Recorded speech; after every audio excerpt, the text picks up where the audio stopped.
what I like to talk about really is continuing with the concept of Hanukah that we spoke about last week. But I'm going to talk a little bit about a few messages of Hanukah that I think are nice that I put together. And then after that we'll get into some halachot of Hanukah from Halakha. The Lashon Hanukah, right? The name Hanukah is a lot of different interpretations to what the name actually means. Of course, you have the famous Drasha, Hanu b'kafeh, right? They rested on the 25th of Kislev. The pshat of Hanukah, it comes from the word Hanu, right? Because why? Because they were mehanechet habayit. They rededicated, they had a Hanukat habayit, they rededicated the temple. Right, Hanukat habayit was the dedication of the temple each time, right? That Hanukat habayit of Shlomo, Hanukat HaMizbeach on the time of the Midbar, and so here is a rededication, a re-Hanukkah, so to speak, Hanukat habayit, a rededication of the temple after the defilement of the bayit in the time of the Syrian Greeks that entered in. So really, it comes from Hanuch l'Hanich, which also has an interesting root because it has part of the message of what we're trying to accomplish on Hanukkah. Again, by the way, every holiday, and it's brought down by the Ramchal and others, that every holiday we look into each holiday as a sort of a resurgence of the possible messages that happened that day. In other words, I always say Jewish history, put properly, should not be on a timeline, but rather should be on a circle. In other words, it constantly goes around, and we constantly almost, right, a person has to see as if he came out of Mitzvah. Meaning, something goes through, and in each holiday, in each time of the year, there is something about that message, about that holiday, that literally we're almost reliving. And Hanukkah is no different. There's a concept of the Hanukah that, so to speak, there are the same challenges on a microcosm and so forth. So whatever Malchut Yavan represented, it's a different aspect of what we actually go through on Hanukkah. And so I'll try and analyze that in a few moments. So that's also part of our rededicating ourselves to invalidate whatever that was.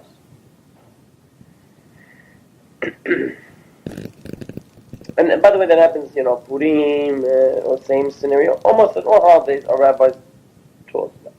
We look about the Kawahu, this is the Greek, it's always called Malchut Yavan. Why?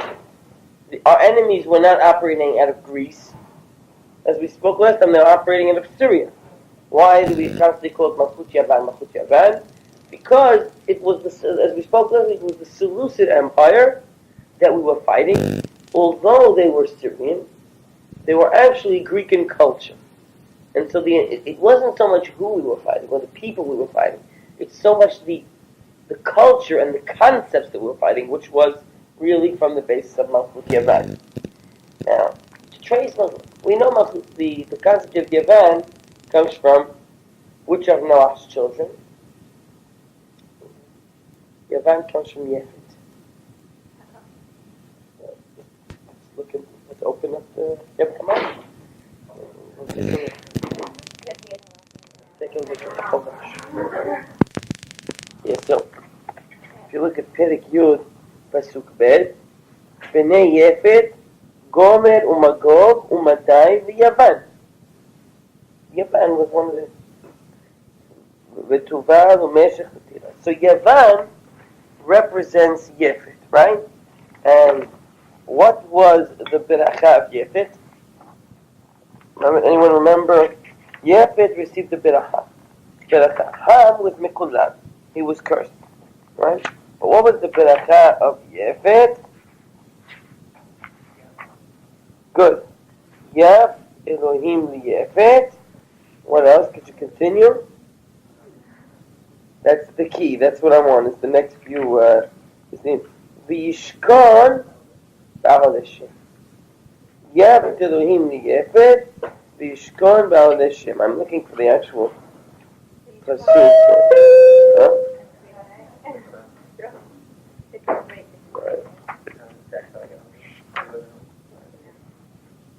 Yeah, here it is. It's Perek Tet Pasuk of Zayin. Yav Elohim liyefet v'yishkon ba'alei Shem v'Kenan Eved Lam. Right?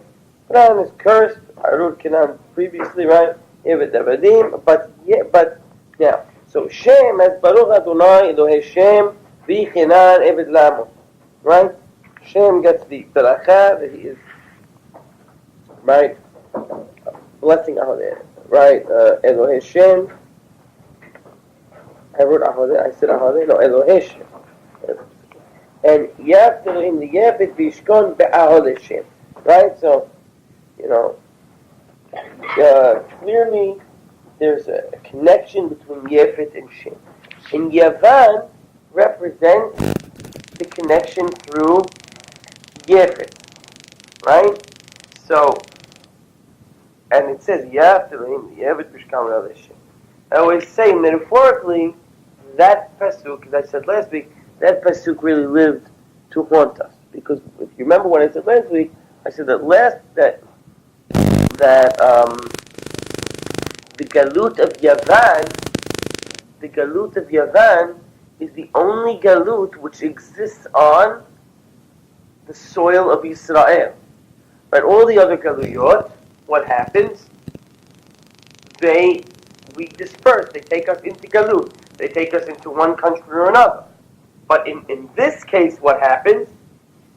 The enemy comes inside our country, does not destroy the country, does not burn down the Beit HaMikdash, rather allows us to live under their domination in the country without destroying the Beit HaMikdash, without telling us to take us into Galut, unlike Messiah, unlike Babylon, unlike Rome. It happens totally on Israeli soil, so to speak. And they do not destroy the Beit HaMikdash, rather they enter into the Beit HaMikdash.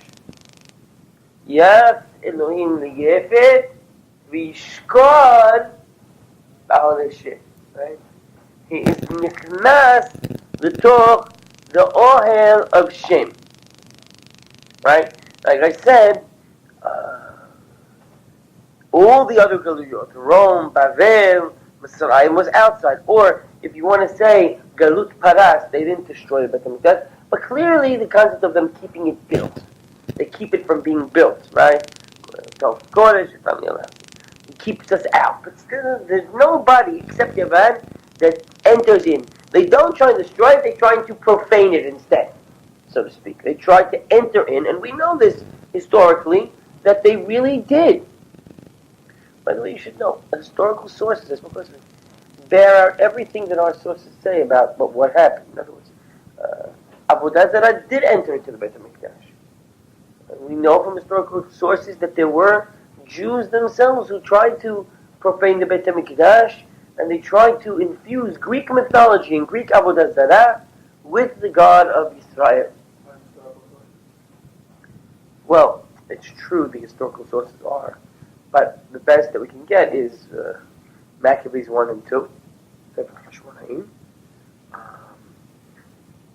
whatever Josephus tells us. So, this is historical as we're going to get. Nothing else, But, close accounts we can get. And we know there seems to be, of course you're not going to find much in non-Jewish sources about it. You're not going to find much Greek sources. They're going to discuss this. So, but nevertheless, they entered in. They entered into East Jerusalem. They attempted to turn Jerusalem into a polis, a Greek polis, which is a Greek city-state, with gymnasiums, with everything as we spoke out last week. This was all going on. In other words, we call it we call it profaning the temple. They call it the Hellenization of Judea, the Hellenization of the temple, right? The super Hellenistic culture coming in and taking over. But whatever you wish to call it, there clearly was a Hellenization process going on in Judea. They clearly affected a lot of the aristocracy of the Jewish people, and even the Kehuna, of course. And so we have to realize that this did happen. It was the whole concept of it is to actually enter in. And so the exile is not a physical exile, as we know. We're all told in elementary school, it really is a spiritual exile. It's an exile which we celebrate, and of course, the salvation is a spiritual salvation, right? Is that reason why there is no concept of seudah, seudat Hanukah, right? As is in Purim. There's no physical celebration. It's Hayim Halil, all that. It's more of a spiritual celebration than anything else. Of course, as Hanukkah writes, that if you want to celebrate with a seudah, and you have Divrei Torah or Shulchan, but that's a seudat mitzvah. But as a concept of seudat Hanukah, as a physical celebration, doesn't exist. We really talk more in spiritual sense. Nevertheless, this really is what was happening. And there wasn't, and that, we talk about profaning the temple. That's accomplished also on another level. What did the Greek culture, in other words, the Greek culture, what were they about? They were not, it's a very interesting concept. Antiochus Epiphanes' prohibition of the study of Torah. What was that about? And one has to look at it in an interesting sense. I don't think it means that it was prohibited, so to speak, only to read the words of the Bible. Hellenists were very interested in the Bible. We know that under we spoke also about the Egyptian emperors, the Egyptian Hellenists, which were the Talmites, right? And the Septuagint, the Tirgum Shivraim, was under the direction of of Talmai Philadelphia, one of the Talmites. And he commissioned the Hachamim to do it. And he had a library. The Greeks were not anti-knowledge. The Greeks loved knowledge. They loved culture. They wanted to understand and they wanted to learn about different cultures. In fact, when we talk about the Hellenistic, worshiping the body, that is true, but there is also a love of philosophy on one level also.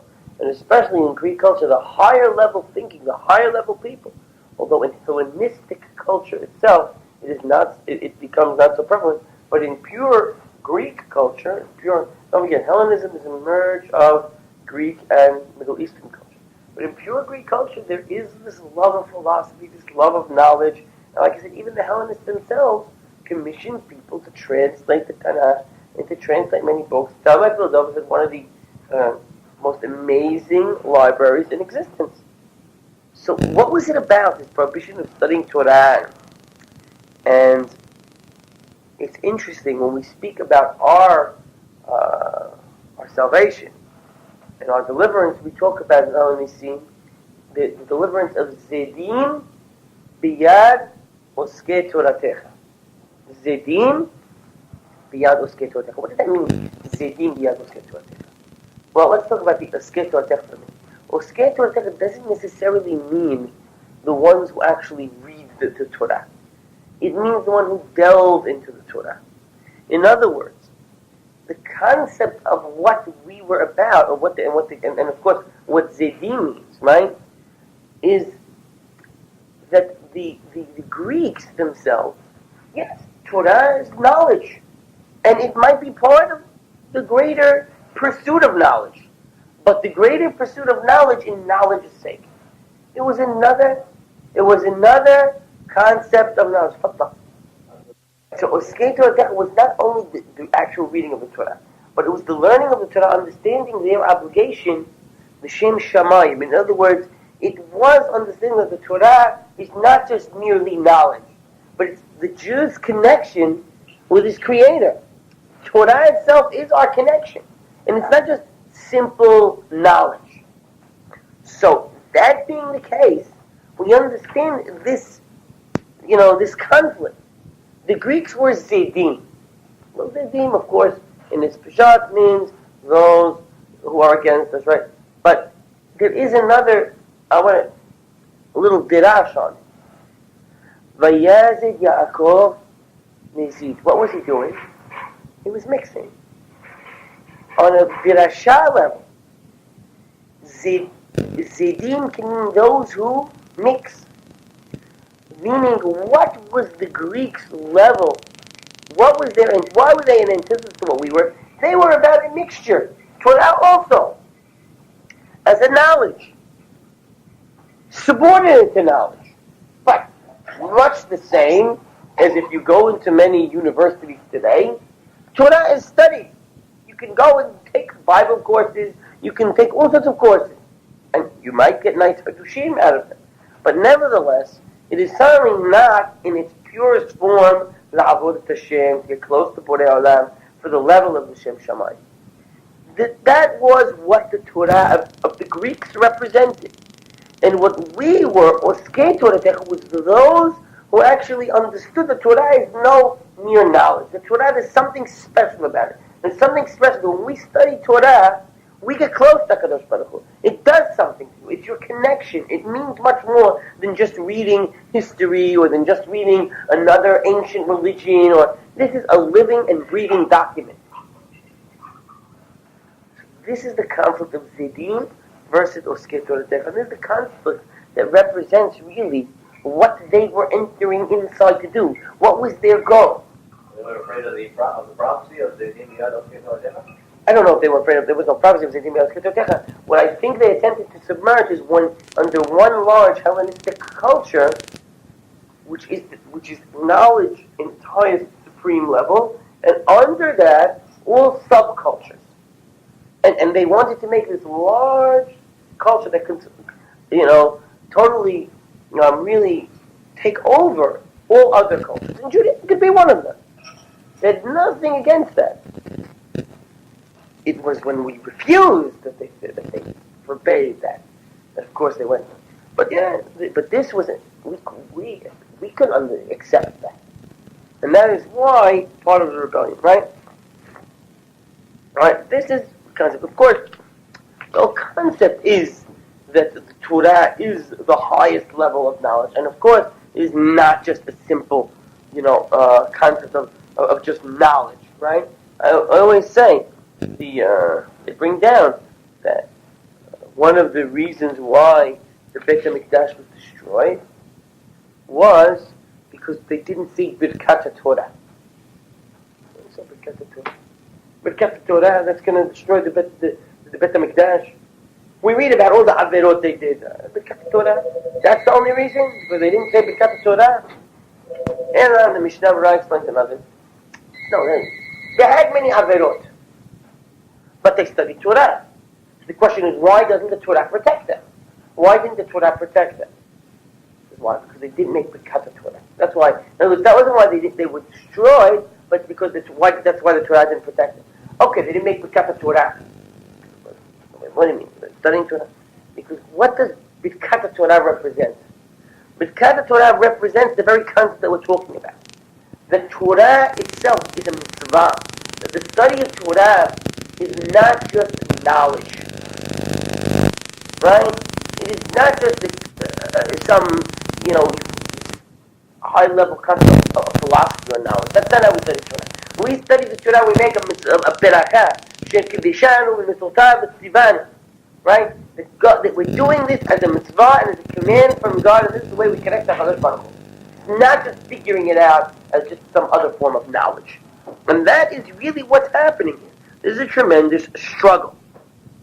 And of course, the concept of Hadlakat Nerot is part of that. In other words, I think all it represents Torah in its purest form. And the concept of Hadlakat Nerot, the symbolic concept, is to rededicating the Torah in its purest sense. That's why, what were they looking for? They were looking for the pure oil that's not tameh. We'll talk about why they needed it, the pure oil. The rule is, and I'll talk about this later, Tum'ah u'tara b'tzibur. Tum'ah u'tara b'tzibur, that means that when the entire tzibur is tameh, tahor oil is unnecessary. You can use Tum'ah in the Beit HaMikdash, because Tum'ah u'tara b'tzibur. But I think it's more metaphoric. Halachically, yes. I think the concept is metaphoric. Why they were looking for the pure form of oil, to light the pure Torah. Because the Torah that they had to light had to be pure. The Torah they had to learn is pure, and the light that they had to light had to be pure. In an antithesis to what the Greeks were trying to perform. That the Torah is a mixture of everything. No, we wanted just the pure light, the pure oil, the pure Torah to go against what was going on and what were the Greeks trying to accomplish. And we'll talk a little bit more about that in a second. Also, this has to do with Mesibut Nefesh. The whole concept of the way they defeat is by the concept of showing purity is through Mesibut Nefesh. Going way beyond the concept of Halakha. Parenthetically, which is true. If it's Tumah Utra B'Tzivur, and if Halachically was permitted, yet through Mesibut Nefesh they went further than was demanded. This also resonates in the way we perform the mitzvah of Hadlakat Nerot. Because what is the basic mitzvah of Hadlakat Nerot? What do you have to do? How much candles do you have to light each night? And we'll talk about it when we read Harambam, but in fact, I'll open Harambam and I'll read this to you. Just, like I said, I want to do Halakha later, but I'm going to read to you chapter. You have Zimanim, Rambam Zimanim, right?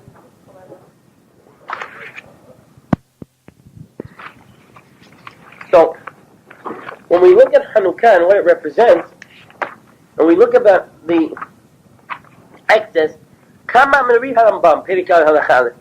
כמה נרות הוא מדליק בחנוכה? מצוותה שיהיה כל בית ובית מדליק נר אחד. בין שהיו אנשי הבית מרובים, בין שלא היה בו אלא אדם אחד. One candle every night for the entire house. The first night you light one, second night one, third night one, eighth night one. That's the mitzvah. והמחדד, those who glorify the mitzvah, how much do they light? It's a madlik nerot keminyan anshe habayit. They light per person. So if you have 3 people in your house, so you light the first night, 3. The second night, 3. The 8th night, 3. That is the mehader. That's the glorification of the mitzvah. Ner lekol echad echad. Ben anashim ben nashim. Now here it's going to be, I'm reading Harambam, there's a mahloket. Exactly how to do it. And we'll discuss this a little bit in a minute, but I'm just going to show you one concept here. And this is what the Gemara calls the mehadrin, mina mehadrin, right? The best of them. Al zeh, ve'oseh mitzvah min hamubhad, madlik ner lekol echad balayla rishon, mosif ve'olech b'chol layla ner echad. 1 candle per person per night. So Harambam says, Ketzad, haresh yajua bayit asara, you have 10 people. Balayla rishon madlik asara nero. The first night you light, 10. The second night, 20. B'leil sheni 20, b'leil shlishi 30. Ad shnimsa b'leil shmini 80 nero. Clearly we don't do this. And this is a famous paradox. But what we do is what Harambam writes in Halakha Gima. Ashkenazim don't do exactly this. Ashkenazim, what they do is, this is a problem, because according to Rambam, you light, it doesn't mean each person lights. It doesn't say that each person has the chovah to light. Whoever has the chovah to light, lights per person. In other words, so, if there's 80 people, you light 80 candles. If there's 10 people on the 8th night, you light 80 candles. So it's not exactly what Ashkenazim do. Ashkenazim, because their makshe, the Tosfot, is makshe on this opinion. And the Tosfot says, how could you do that? Imagine this guy has 30 candles in his window. So, it's the 5th night and he's got 6 people. And then the 6th night he's got 5 people. Or the 3rd night he's got 10 people. I don't know. This is the first night and mashallah he's got 30 people. So I don't know. So there's a hisaron in the hitur of the mitzvah. But because of this says that the mehadrin mina mehadrin is not going back on the mehadrin per person. Rather, it's a total different structure. Mehadrin, everything goes. No. For the whole house, you go 1, 2, 3, 4, 5, 6, 7, 8 for the whole house. This way everyone knows exactly what to do less. Rambam brings it a little differently. Understands that Mehadrin is actually there's Mitzvah, Mehadrin, which is going back to the Mehadrin per person, but we elevate. But so that's the problem. What the Ashkenazim do is, in order to follow this concept of Harambam of lighting per person, but in order to solve the problem of brought down in the Ramah, right? That they each light it. In other words, they separate. Each light their own menorah, where it's clear. You look at the window, you'll know clearly what the night is, because everyone's lighting. And by the way, of course, it's always the famous paradox. Ashkenazim are not doing purely like Harambam, as you see. The Ramah and Maran, everyone says the Ramah is going like Harambam, and Maran is going like Tosfot. It's true, Maran is following Tosfot, but Maran is following something else besides Tosfot. Maran is following the Minhag Sfarad, the Harambam, which is in Hanukah Gima. Minhag Pashut bechol harechim b'Sfarad, shiyu kol anshi habayit מדליקים נר אחד בלילה הראשון ומוסיפים והולכים נר בכל לילה עד שנמצא מדליק בליל שמיני 8 נרות בין שהיו אנשי בית מרובים בין שהיה אדם.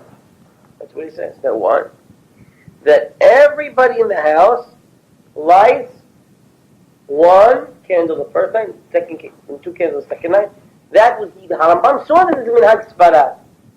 So it's not only Tosfot, although Tosfot is great enough to rely on, but it's also what recorded Harambam is Minhag Sfarad. So it's not exactly Maran going up to Tosfot and Ramah going like Harambam. There's this paradox which usually happens the opposite. The Ramah is not purely Harambam.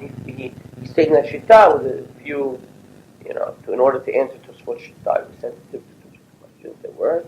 And also, the Maran is also following something that's recorded also in Harambam. He's following Tosfot, of course, but also Minhag Sfarad Harambam. Why did I bring this down? Because what is everybody doing? It's peculiar. Everybody is doing the mitzvah mehadrin min ha-mehadrin. We don't know anybody who says, I'm only going to do the mitzvah. Halakha. Oh, you know what? I really want to be good. I'm going to do the mehadrin. So everybody does mehadrin min ha-mehadrin. I think that's part and parcel to the way the holiday was meant to be celebrated. Why?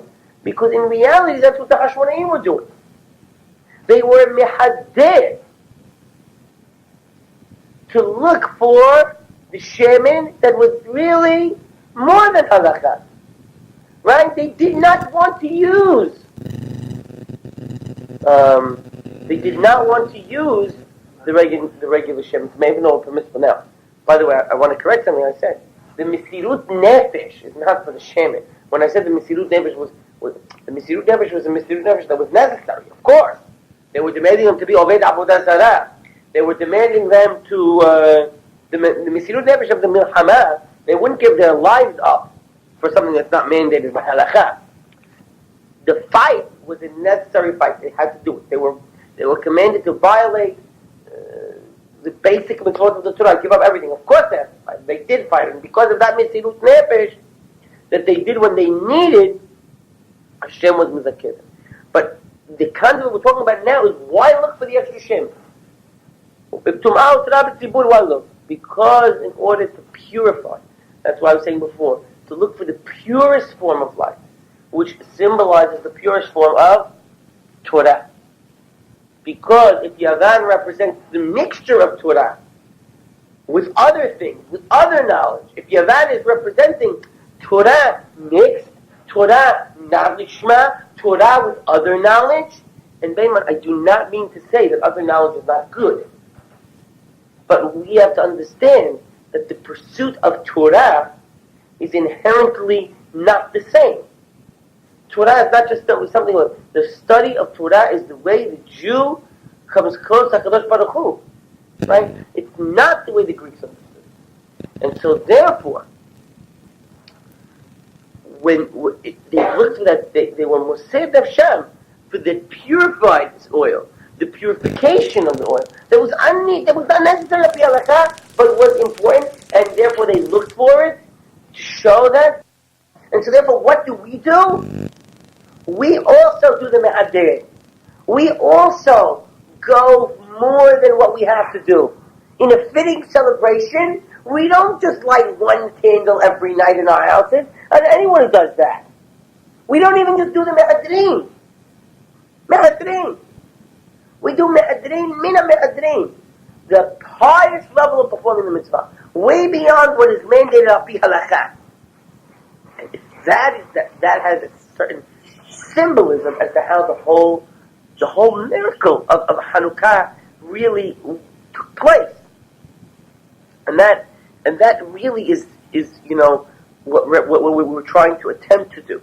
And of course, that was done through the Mesilut Nefesh, right? In other words, through that concept of that we battled Avodah Zarah, that we battled, right?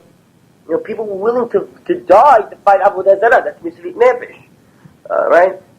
As we said many times, there was actual zinut that they were attempting to inflict in the Beit HaMikdash, and women were willing to die for that zinut, right? So there was a constant, yeah.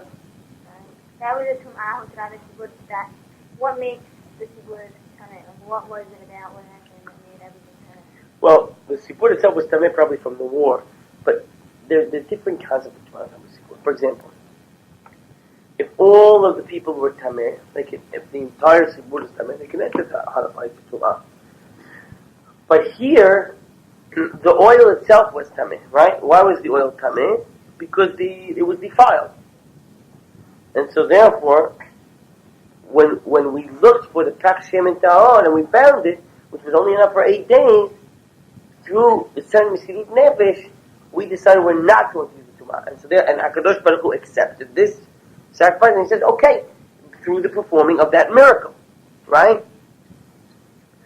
We went further than we were supposed to do, than we had to go. Because the oil of Tum'ah, which was Tameh, that was used for Tzibur, and that was the only oil we had, was permitted to be lit Tum'ah. I think because the rest of this would use Tameh oil. So there was that one Pakshim, that was the only Tahor oil that was there. Oh, so you meant that the people. The people were also Tameh. I mean, we said Tameh after a war, Tameh, there was also Tum'ah of the people. Right.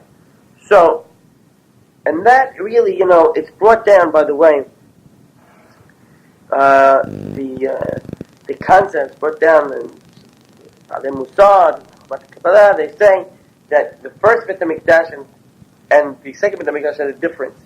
That in the first Beit HaMikdash, of course, we know there was Nisim, and there was, a higher level, and really, there was that connection of Nebu'ah, which was a constant connection with Borei Olam. What was the second Beit HaMikdash?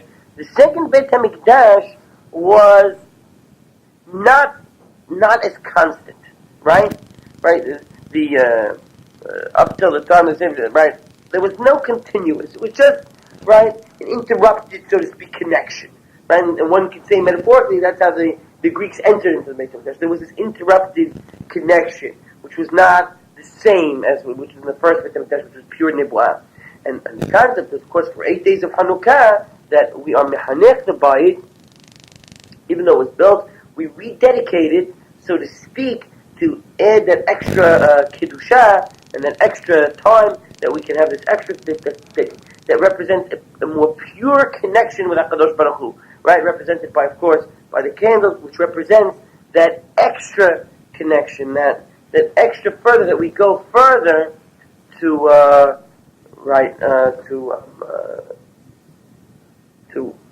follow through with the mitzvot of Hashem.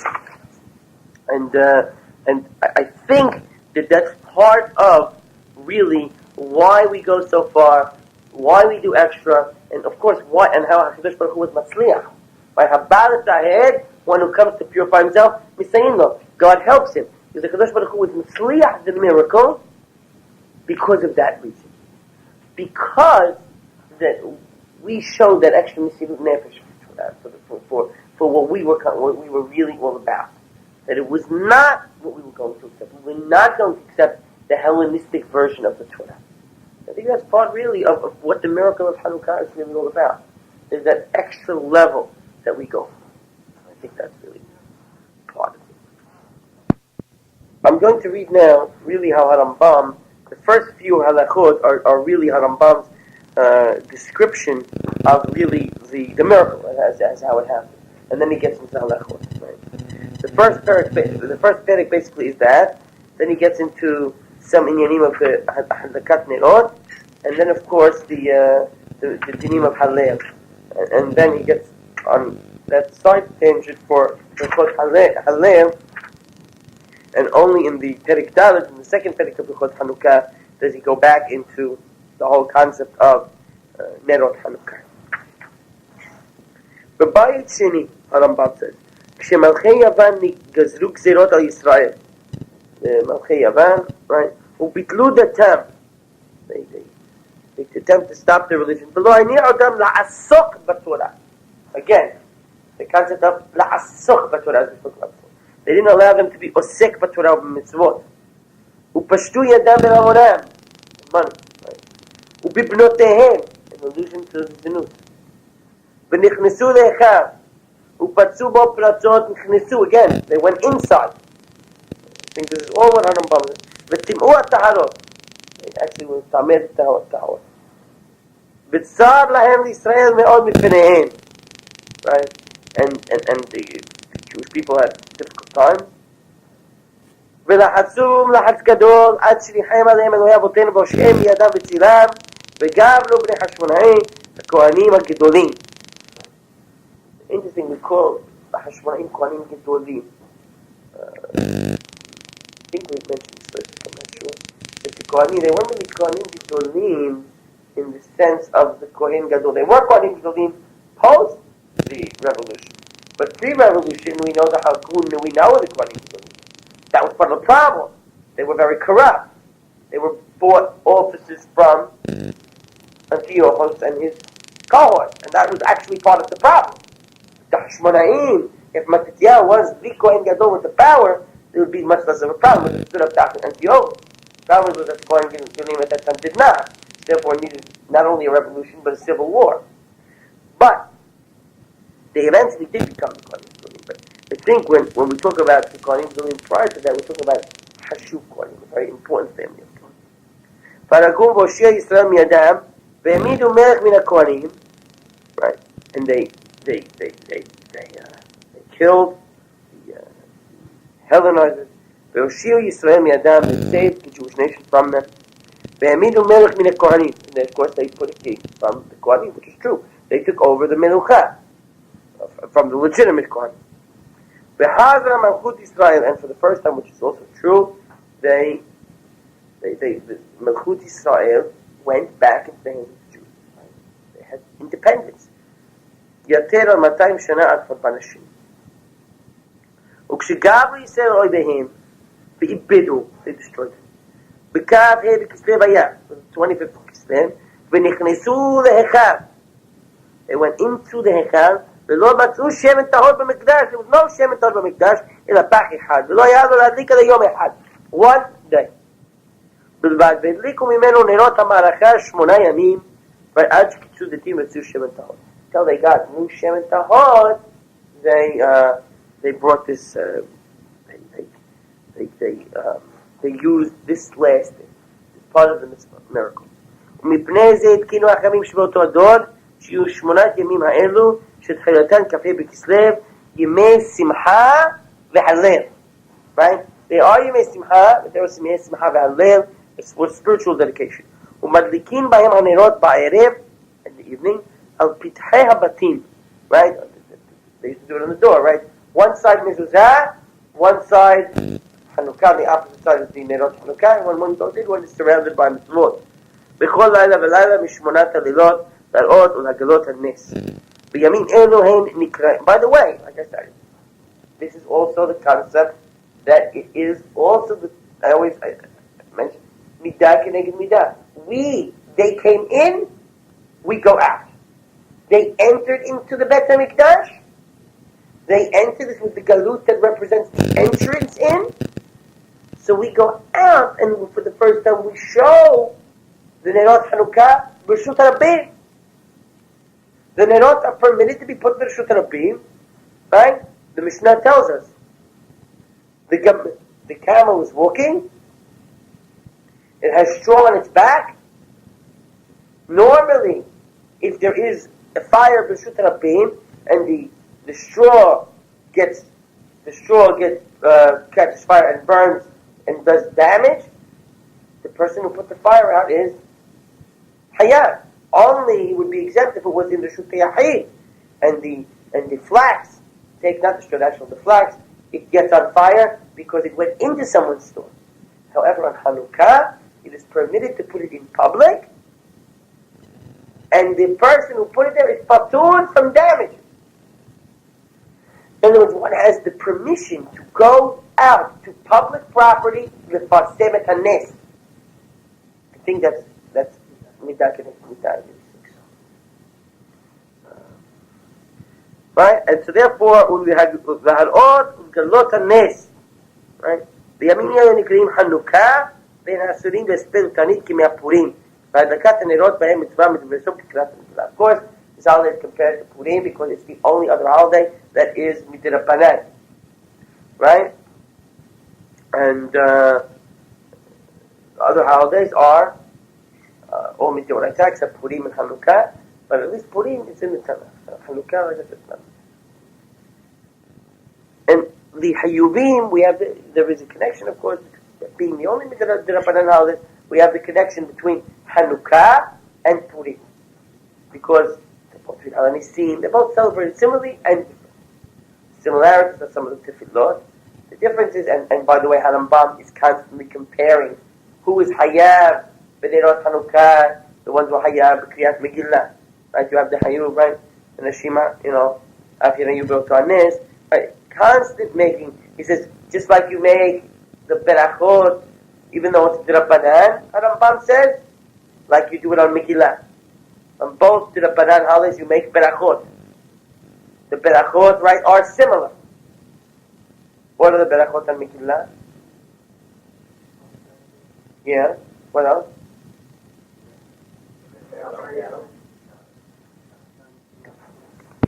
Right, so the berachot for Hanukah and the berachot for Purim are the same. If you look, Asher Kirsham Tzivanu, Al Mikra Megillah, or Ladlik Ner Shal Hanukah, Shasta Nisim, Lavotin Bayimim Bazman Hazeh, and Shehayanu. The exact same berachot. Meaning the holidays are compared, meaning the two Midirabanan holidays, so Rambam makes their comparison, and of course they're the same berachot. And right, on Hanukah, of course, we only make Shehayanu the first night. Now, there is a difference between La'adlik Ner and Shasta Nisim. La'adlik Ner is a Birkat HaMitzvah. Right? It's a Birkat HaMitzvah. So therefore, who makes La'adlik Ner? Only the one who performs the mitzvah. One who's lighting. If you're just a spectator, you can't make the mitzvah of La'adlik Ner. However, let us assume that one does not have, that one is in a scenario where one cannot light. And he's the head of a household. He's not so meich like the Sfaradim on the family that's lighting for them. But it's a machlokes, Sfaradim and Ashkenazim. Ashkenazim, we know each one, we just read, each one lights for themselves. Being the case, if you have Avrech, Bahor Yeshiva who's away, he lights his own. Sfaradim, a Bahor Yeshiva, even in Israel, we don't light. You can't light. You can't light with a beracha. You want to light, you have to light without a beracha. I don't write down what night. Because you're still making the head of the house. Right? By someone else's home. Does he still live with his family away? So, no, what he does is called ahsanai. That's the thing of a, he's staying with someone else. He goes to the head of the household, and it's what we call mishtatef bepirutot. He gives him some money, and they all together, he lights and listens to the other guy, and he's yotzei de'chava, his lighting with the light of the homeowner of the place. Let's say you're going to your in-law.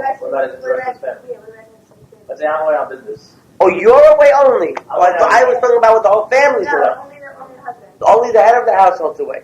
So they light in his house, and he's yotzei. He's also yotzei de'chava. I don't like shoe lights. Right. And what's your hotel? If you're in a hotel, I was in a hotel last year. You like. You cannot do what you could do on Shabbat. On Hanukah, you can't use an electric. On Shabbat, at least if you have no other option, like they do in hospitals, how would just posek? That at least with the Abad, if you have no other option, you could use electric light. But, like that's what they do in hospitals. When you, Okay, that's if you have no other choice. Nature makes me do it. If we're going about fire. Okay. When, I'll answer your question. The hospital have two little special time. Right. I had no idea. My mind is. No, they had it in the room. Yeah? So when, okay. Two light switches, little light. But it doesn't have to look as like in there. It could be any electricity. Very nice. Electricity is electricity. But by Nerot Shabbat, at least, and I'll answer your question. On Nerot Shabbat, at least with the Abad, you can. On Nerot Hanukah, you can't. So if you're in a hotel, you have to light a regular candle. We had to do it. We hid. We were away last year Hanukah. We had, because they get very upset. But then you have no other option. Right. You weren't scared the room was going to burn down? I wouldn't leave the room until they were out. No, we didn't leave the room. No, so don't. So don't leave the room until they're out. That's all. Anyway, so that's the comparison I was making with that and the Megillah, and they're both I think just one other point, and this I'll close, that we get into the Nerot Hanukah. It's not the only mitzvah, but of course we know that there is a mitzvah of Hallel, all 8 days. Hallel Shalem. Hallel Shalem, all 8 days of Hanukah. Right? In Eretz Israel, there are 18 days of the year that we say Hallel Shalem, which are 8 days of Hanukah, 8 days of Sukkot, 1 day Pesach, 1 day first. We're in Eretz Israel now. 1 day Pesach, 1 day Shavuot. That's 18. High. In Hurtzlavis it's 21, an extra 3. After Tov Chesed Yud Tifuni, 21, Kaf Aleph, an extra day of Pesach, an extra day of Sukkot, an extra day of Shavuot. Right? Hanukah is the same. And those are the only days that we say, and that you say Hallel Shalem Bebracha. The only days. The Hallel that we say on Rosh Chodesh, it's only Misad Minhag. It's a custom. And therefore the Gemara calls it minhag. And so therefore, when one says the Hallel, one says a Hatzi Hallel without a beracha, and also apparently it's an interesting mahlok, the Da'at HaRambam, it's only said b'sibur, in public. It's only said in public, right? In other words, if he's praying b'Yahid, he doesn't say Hallel on Rosh Chodesh. Da'at Maran, and of course we say it. But the Da'at HaRambam, you don't say it. You don't say Hallel b'Dilu. Only the Da'at HaRambam says, if you said it, you can continue if you began. Definitely without a We follow Maran. So We say it. We say it even b'Yahid. with the Rosh No, Rosh Chodesh we don't say it. It's still. We have to say hello. What do you mean? Woman. No. This brother says she has none, Right. And if you're going to say, right, and without a beracha. you can't say that, huh? Yeah, Yeah, so if I'm, So that's the concept of Hallel, which is the second mitzvah.